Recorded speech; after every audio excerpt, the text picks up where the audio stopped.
Lucas 13, versículo 22, o tema da minha mensagem hoje é a porta estreita. É o subtítulo aí dessa passagem, que nós vamos ler, acompanhe comigo. Jesus percorria as cidades e os povoados, ensinando e caminhando para Jerusalém.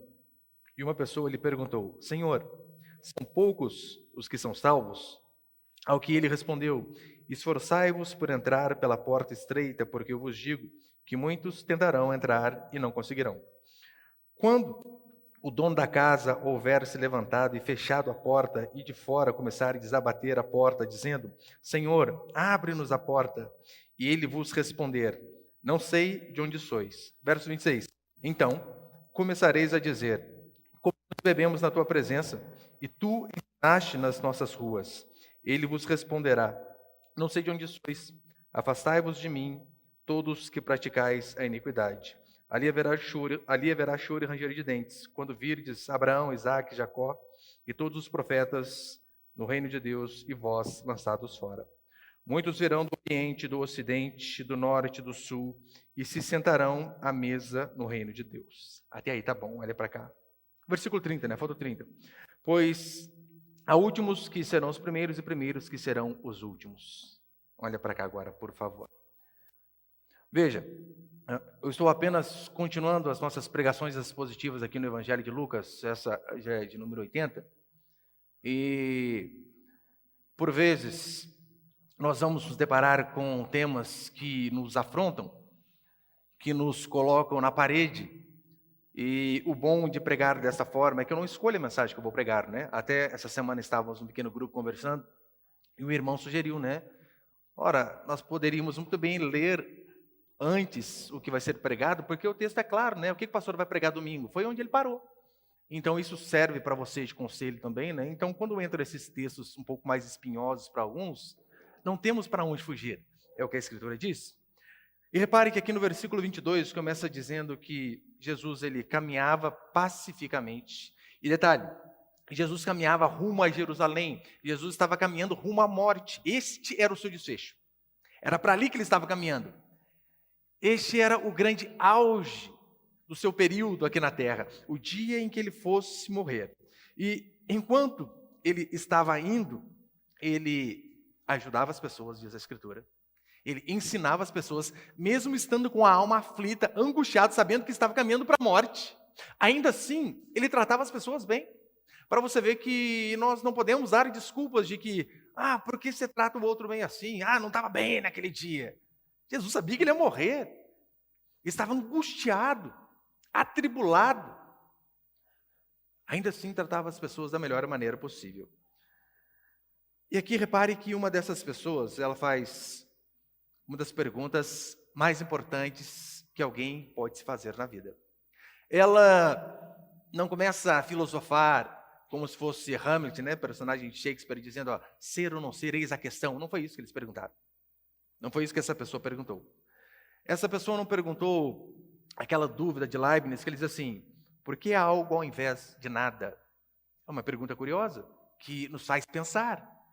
Como assim? Por que algo ao invés de nada? Mas essa pessoa ela não vai para o caminho da filosofia, ela pergunta a respeito da salvação das almas. Pergunta a respeito da salvação das pessoas. E esta é uma preocupação que todos nós devemos ter, sem exceção. Todos. Devemos nos preocupar em relação à salvação das nossas almas. Ou talvez aquela pergunta, mais filosófica também, de onde vim e principalmente para onde vou. Você já se questionou em relação a isso? Qual o seu destino eterno? Você está certo disso? É aquela perguntinha, show do milhão. Você responde lá, está certo disso? Você está certo? Está certo do seu destino eterno? Mas talvez mais pertinente do que perguntar quantos serão salvos, que foi a pergunta desta pessoa, não disse se era homem, se era mulher, Mais pertinente que isso seja eu e você perguntarmos, e eu? E a minha vida? E eu estou salvo? Eu estou no meio desse número aí? Só que eu sei que nós temos por tendência, eu digo nós cristãos, nós temos por tendência talvez não nos preocuparmos muito com essa pergunta aqui, porque no final das contas, quantas coisas você poderia estar fazendo neste domingo? Várias coisas, poderiam estar em vários lugares, passeando, viajando, pizzaria. Alguns poderiam estar matando, roubando, se prostituindo, fazendo um monte de coisa, mas você está aqui. Num dia de culto, numa reunião para engrandecer o Senhor. Então a tendência é eu e você não lembrarmos desta indagação. A tendência é eu e você não pensarmos tanto como vai ser o nosso fim e se ele está garantido ou não.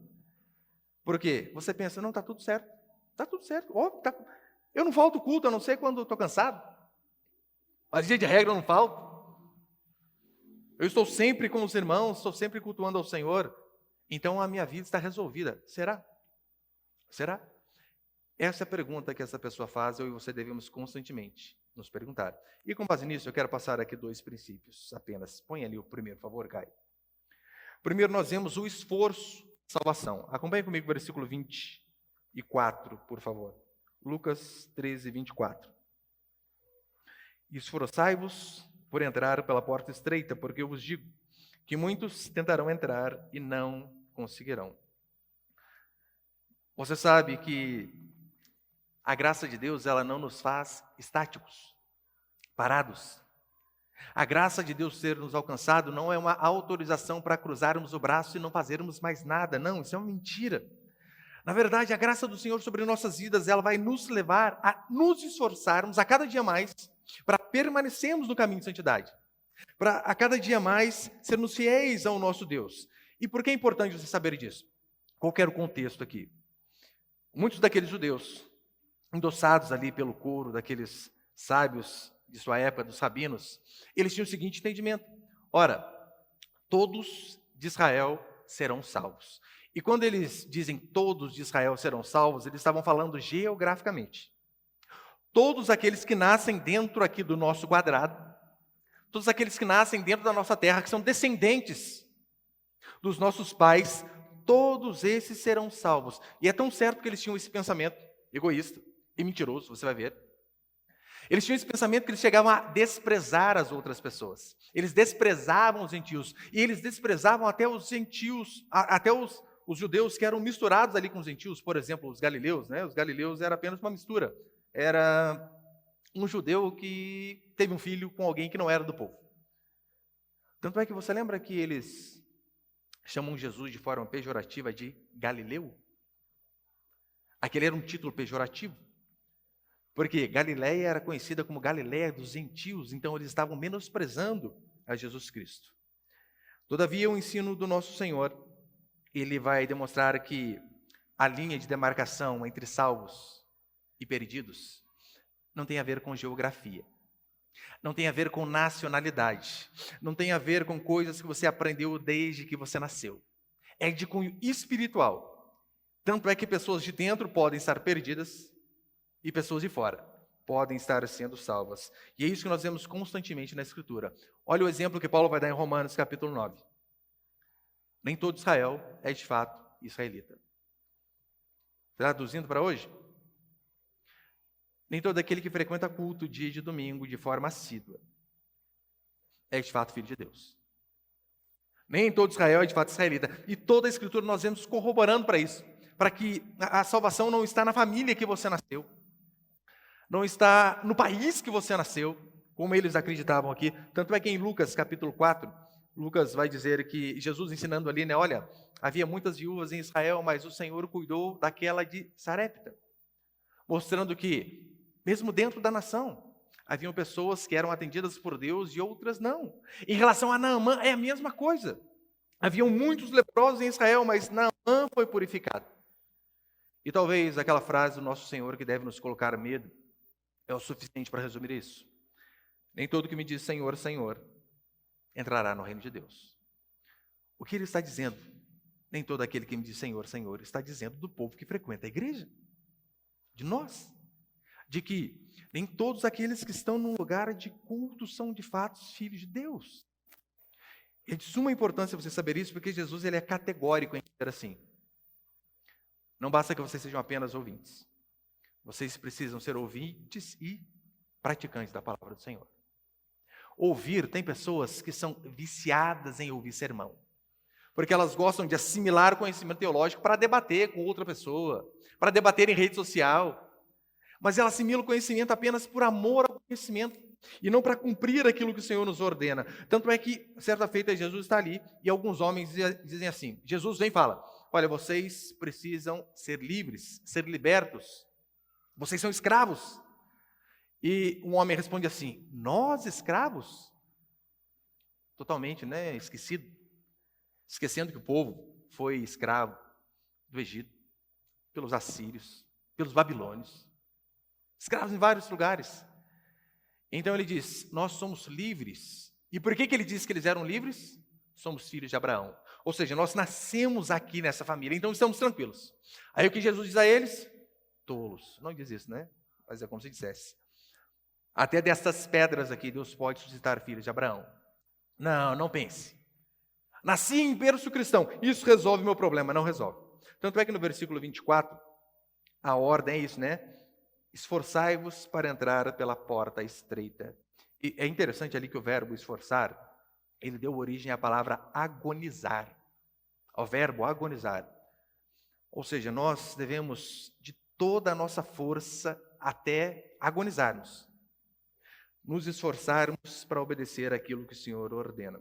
O texto aqui ele não está afirmando de forma nenhuma que a salvação é meritocrática, que a salvação é dos perfeitos, mas o que ele está afirmando é que aqueles que são alcançados pela graça de Deus, a prova de que eles foram alcançados pela graça é que eles vão se esforçar até se agonizar para obedecer os mandamentos do Senhor.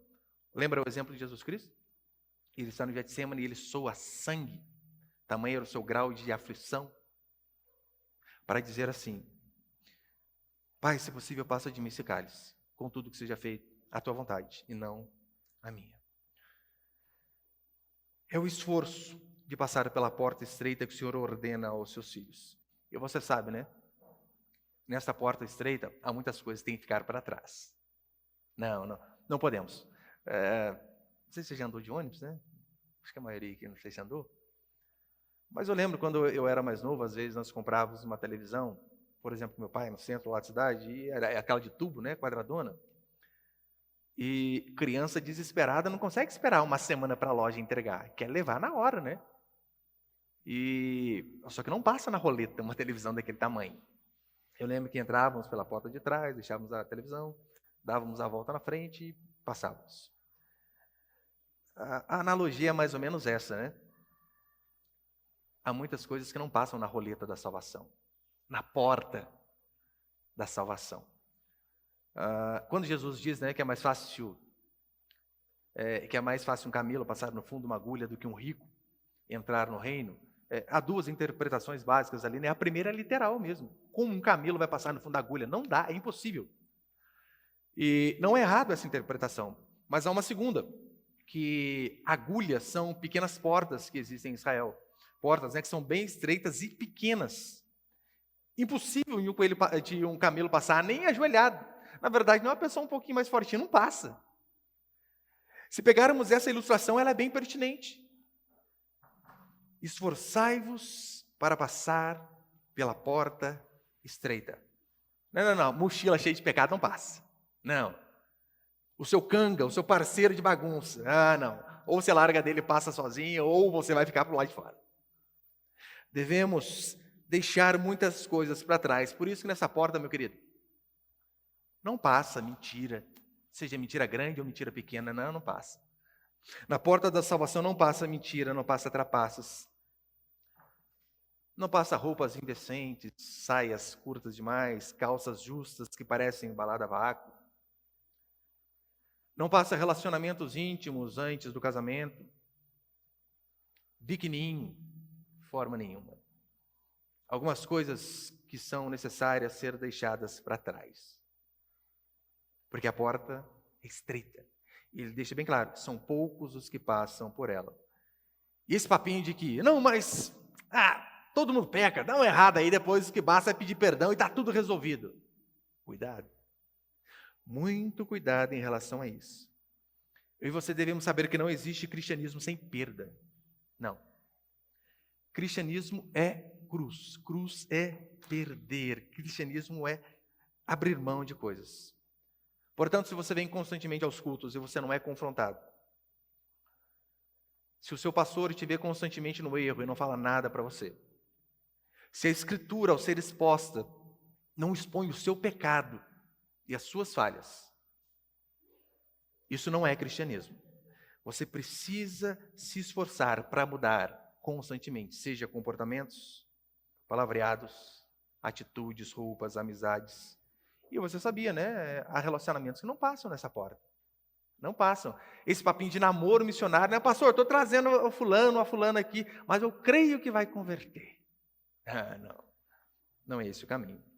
Por isso o mandamento é esforçai-vos. Por quê? Por vezes teremos que agir contra a nossa própria natureza.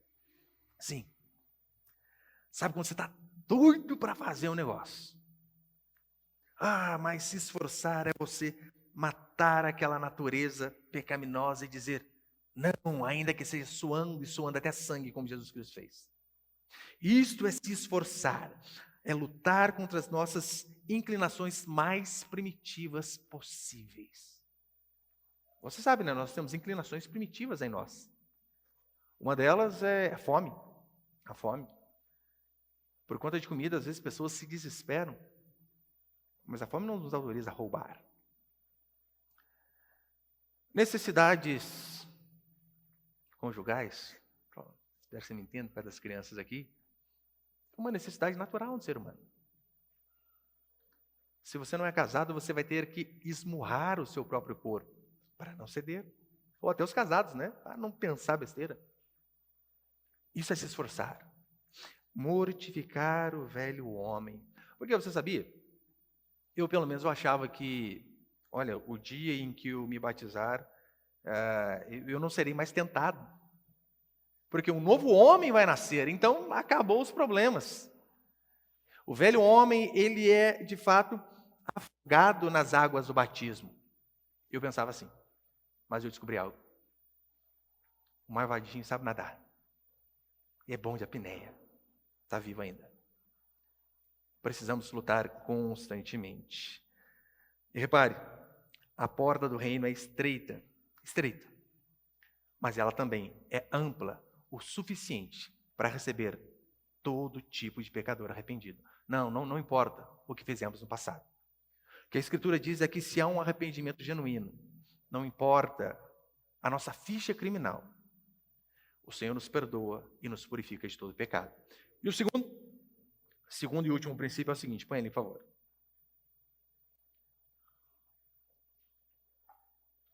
O segundo princípio é a urgência do arrependimento.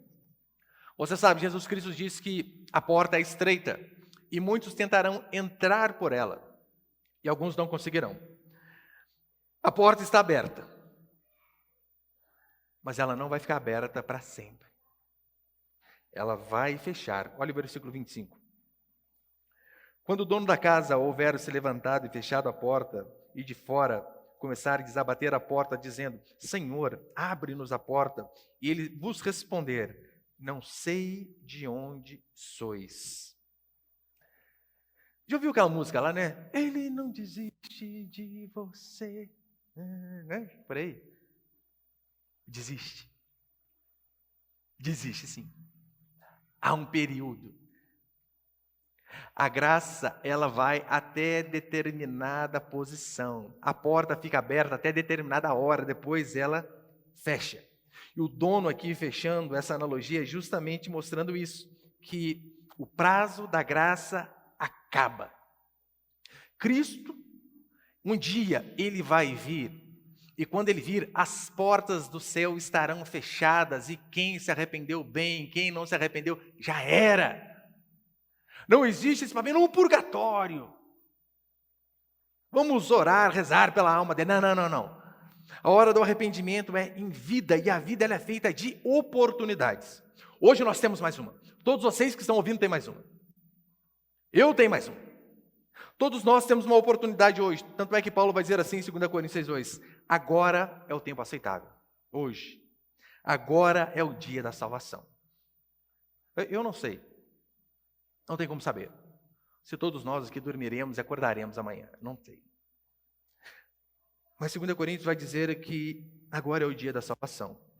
Hoje é um dia em que nós temos oportunidade, porque Cristo está com os seus braços abertos, prontos a receber todo e qualquer pecador que frequenta a igreja há anos. Todavia, quando ele retornar, ele não estará mais com os braços abertos para receber, mas ele estará sentado no seu trono e com o seu cetro de justiça para julgar e condenar aqueles que tiveram inúmeras oportunidades como nós e não se arrependeram. Você sabe o que é procrastinar? Procrastinar é transferir para o outro dia. Transferir para depois. É o que você faz, irmã, constantemente com dieta, né? Segunda eu começo. Não, na próxima. Na próxima. Sempre jogando para frente. Procrastinar é transferir para o outro dia. Nós constantemente fazemos isso com os avisos de graça do nosso Senhor Jesus Cristo. Nós nos reunimos no culto como esse. Ouvimos a mensagem do arrependimento.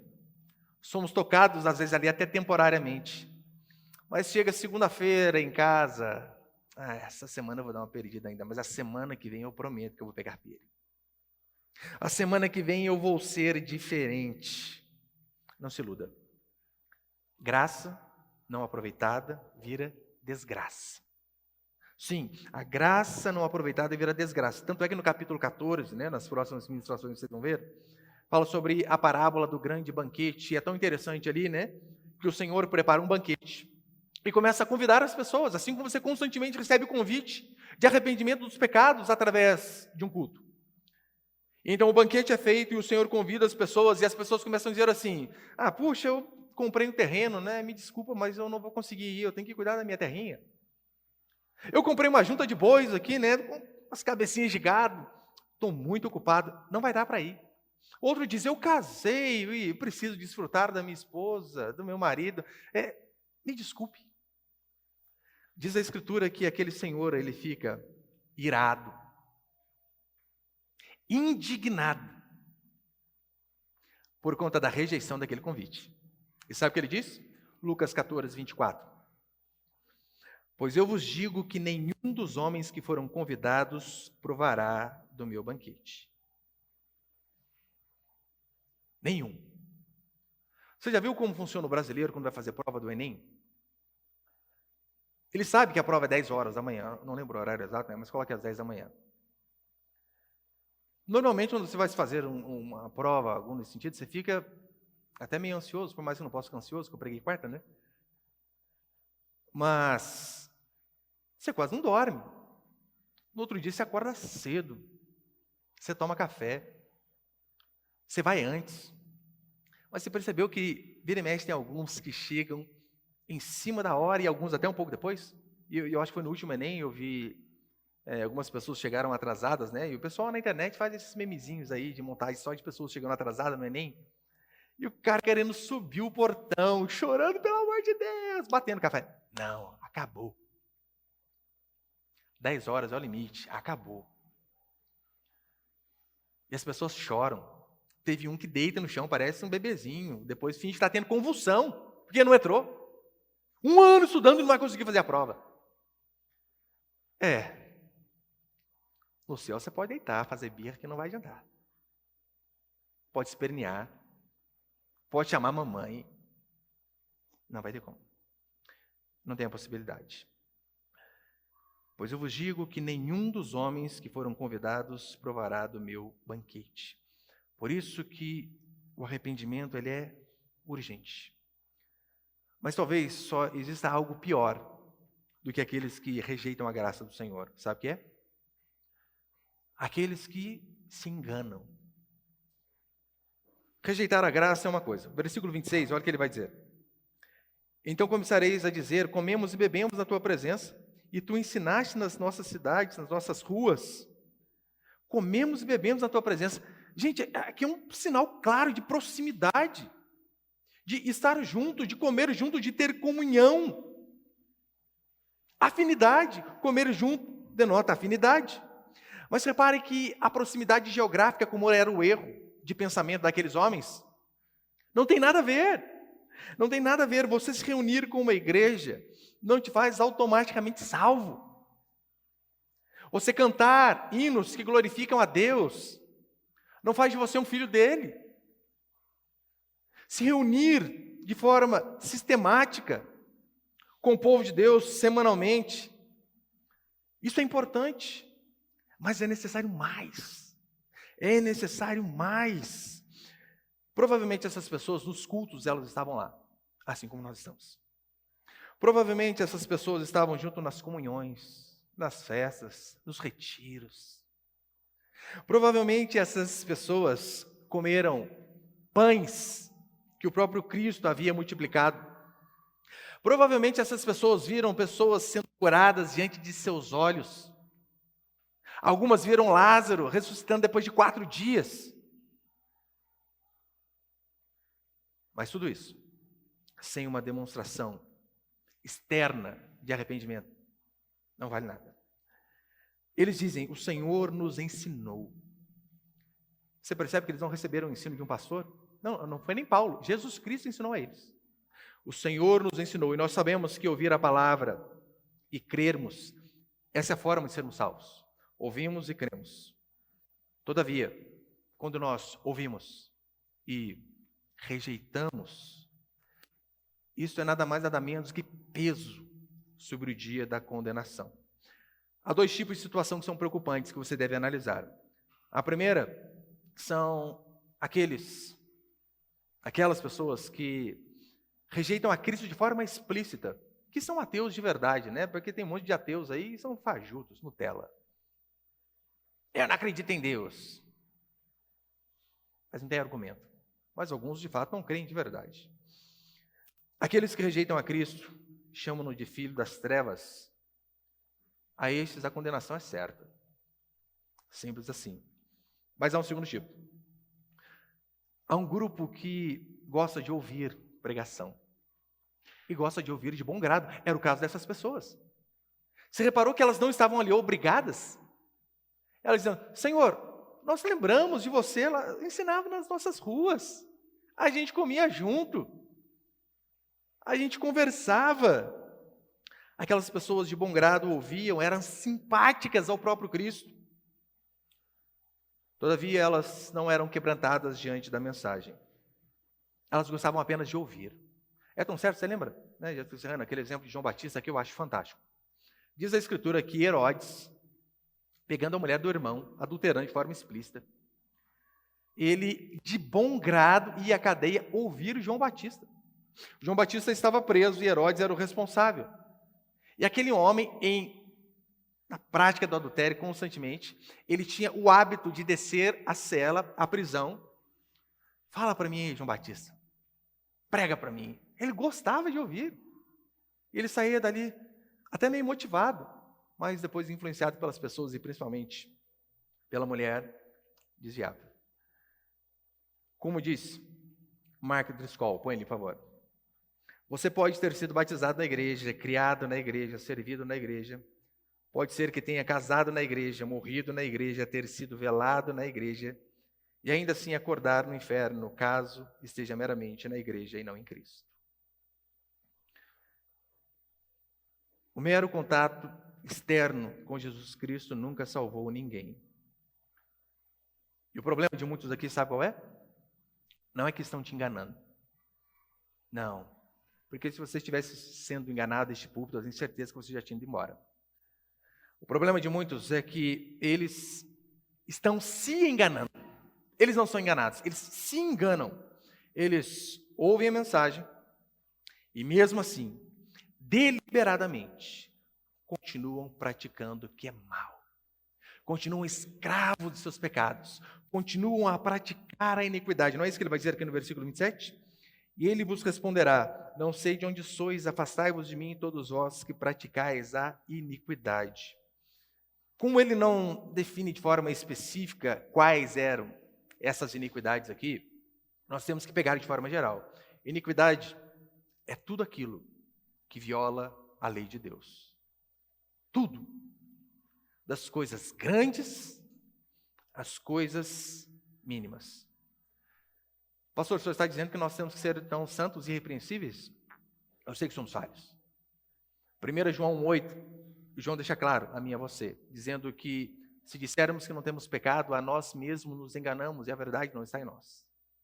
Então o crente, fiel a Deus, por vezes, por conta de sua natureza pecaminosa, ele ainda erra enquanto ele está nesse corpo de carne. Não aqueles erros intencionais. Uma coisa é você escorregar e cair na lama. Outra coisa é se jogar na lama. É totalmente diferente.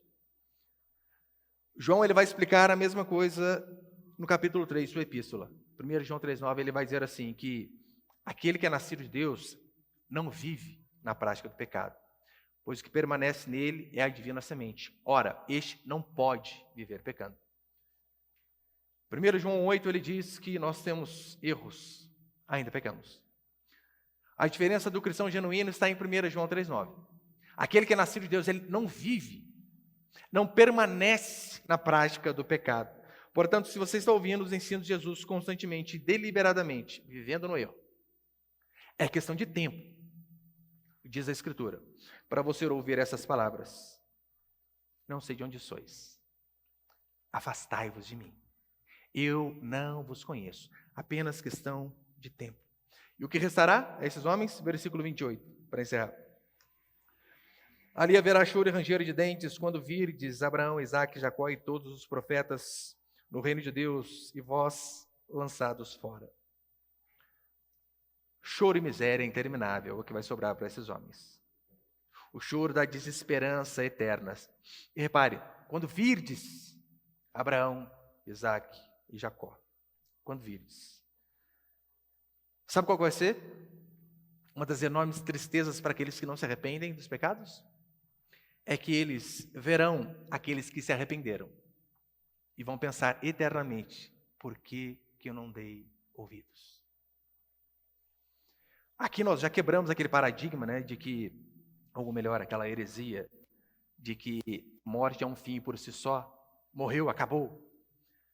Lembra de Lázaro e do rico? Lázaro, ele vai ao seio de Abraão e o rico é condenado ao inferno.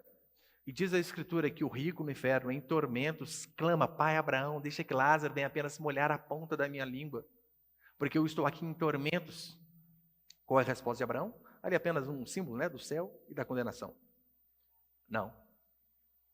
Quem está aqui não pode passar para esse lado, e quem está desse lado não pode passar para cá. Aí então, olha a consciência que o condenado tem. Aí ele pensa em evangelizar depois que ele já foi condenado. Pai Abraão, então deixa que Lázaro volte para pregar pelo menos aos meus parentes, para que eles não venham para esse lugar de desgraça ao qual eu estou. Consegue ver a aflição tão grande desse homem que ele diz, o que eu estou passando é tão ruim, que eu não quero que os meus parentes passem por isso. E qual é a resposta mais uma vez? Ele tem a lei e os profetas. É isso daqui. É isso que você precisa ouvir. Você não precisa que um morto ressuscite e venha dizer para você que o inferno é horrível. Você precisa ouvir a Escritura. Agora, se o inferno fosse apenas morrer, ser aniquilado, deixar de existir, não seria condenação eterna. E depois do verso 29 e 30 ele termina dizendo, muitos virão do Oriente e do Ocidente, do Norte e do Sul, e sentarão à mesa no reino de Deus. Pois há últimos que serão primeiros e primeiros que serão os últimos. Muitos virão, de todos os lugares, do Brasil, de Pinda também, graças a Deus. Muitos virão.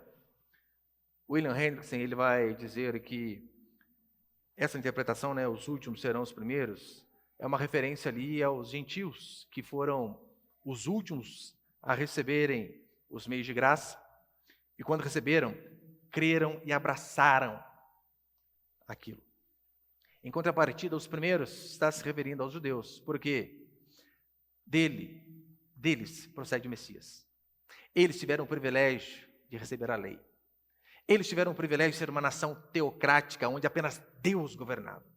E ainda assim, muitos rejeitaram. Assim como há inúmeros exemplos de graus de glória no céu, como nós vemos na Escritura, o que a Bíblia também nos dá a entender é que na condenação e no inferno também haverá essas divisões. Você lembra quando a Escritura diz assim, né, que Alguns receberão muitos açoites e outros receberão poucos açoites. Ou seja, até na condenação vai ter um certo nível ali. Há servos que sofrerão mais. E provavelmente, neste pior lugar do inferno, ele está reservado para aqueles que constantemente tiveram a oportunidade de ouvir a mensagem do arrependimento. E procrastinaram. Deixaram sempre para depois, deixaram sempre para o amanhã. Ouvir os ensinamentos de Jesus Cristo, mas ter um relacionamento superficial com Ele. Não é o suficiente. É necessário que Ele nos governe, que Ele seja o nosso rei, que Ele seja o dono de nossas vidas. E quando eu digo dono de nossas vidas, é de todas as partes de nossa vida, todas as partes. Você não pode deixar Deus ter autonomia como se você mandasse alguma coisa, óbvio, né? Você não pode deixar Deus ter autonomia apenas de uma parte. Senhor, até aqui o Senhor pode agir. Daqui para cá é pessoal. Não. Ou nós somos todos do Senhor ou nós somos dele. Portanto, arrependimento de pecado. E o arrependimento de pecado é demonstrado através de atitudes, de mudanças. Mudanças de hábitos. Não adianta você falar que tem fé, sendo que as suas obras, elas corroboram de forma negativa. Elas dizem o contrário daquilo que você professa com a boca.